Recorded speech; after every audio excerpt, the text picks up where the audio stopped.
The office was buzzing with activity. Recruiters scurried about, checking off lists and adjusting seating charts. Today was the day, the annual open interview day, where anyone from the community could walk in and apply for entry-level positions. For many, it was a chance to start fresh, to climb the corporate ladder. For one single mother, it was a matter of putting food on the table. Sarah adjusted her worn blazer, smoothing out wrinkles that seemed to multiply overnight. Her shoes, sensible but well-loved, tapped lightly on the pavement outside. Each step brought a surge of anxiety. She knew the odds were stacked against her. A single parent trying to break into a competitive industry.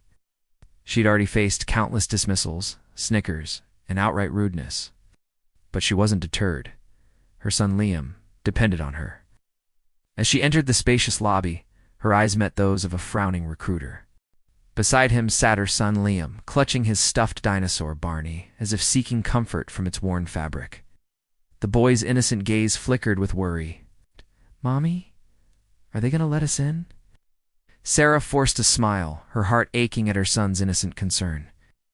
"Of course, honey," she said, her voice betraying her uncertainty. "We just need to talk to that nice man over there."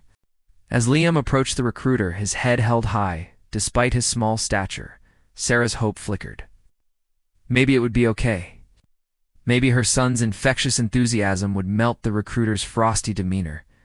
But instead, the man's frown deepened. "Ma'am, this is a professional interview setting.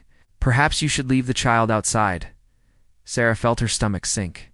She hadn't anticipated this level of hostility. I don't have anyone to watch him. Please, sir, could you make an exception?" The recruiter sighed dramatically, rolling his eyes as if her request was the most absurd thing he'd ever heard. "Look, ma'am, I'm sure you understand. We can't allow children inside the interview area. It's against company policy." Desperation clawed at Sarah's throat. "Please, sir, I'll do anything." Before the recruiter could respond, a soft but authoritative voice cut through the tense silence. "That's quite enough, Thomas. Let the lady and her son come in. We'll sort things out later." All eyes turned toward the source of the voice. James Thornton, the enigmatic CEO who rarely graced the company with his presence, now stood framed in the doorway, his gaze fixed on Sarah and Liam. James was a man of few public appearances, preferred to let his stellar track record speak for him. However, when he did appear in public, whether at charity galas or industry summits, he commanded attention. The same applied here in his office. With a mere gesture, he had deflected the harsh words that were meant for Sarah and her son. But what lay ahead? Would James offer them support? Or would he judge them for their situation? Sarah held her breath as she entered the room, her little boy clinging tightly to her hand.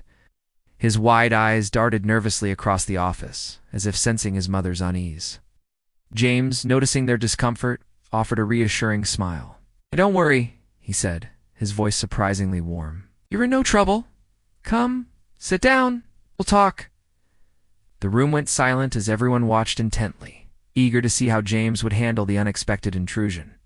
Sarah sank into the chair, acutely aware of the weight of the situation. Silence stretched, punctuated only by the soft murmur of voices from the other recruiters. Suddenly, one of the men leaned forward, clearing his throat loudly. "Excuse me," he said, frowning. "Why did you bring a child here?" "This is highly unprofessional." Sarah froze. Her cheeks burned with shame as whispers spread across the room. She wanted to explain, to tell them how she couldn't afford a babysitter, how every dollar mattered because she was behind on rent and bills. But the words stuck in her throat. Her son Liam squeezed her hand tighter, as if saying, "Don't cry, Mom." "I'm sorry," Sarah finally whispered, her voice trembling. "I had no choice. I need this job." But the panel of interviewers shook their heads. One of them scribbled something on a paper and muttered under his breath, "We can't take candidates seriously if they can't even arrange childcare." Sarah felt her world crashing down. She had worked so hard just to get this opportunity, walking miles to drop off resumes, sending applications late into the night after putting Liam to bed. Now it seemed like all of it was slipping away. She turned, ready to leave in humiliation, when the door suddenly swung open. A tall man in a perfectly tailored suit entered the room. His presence was commanding, and everyone immediately stood up straighter. It was none other than James Thornton, the millionaire CEO of the company.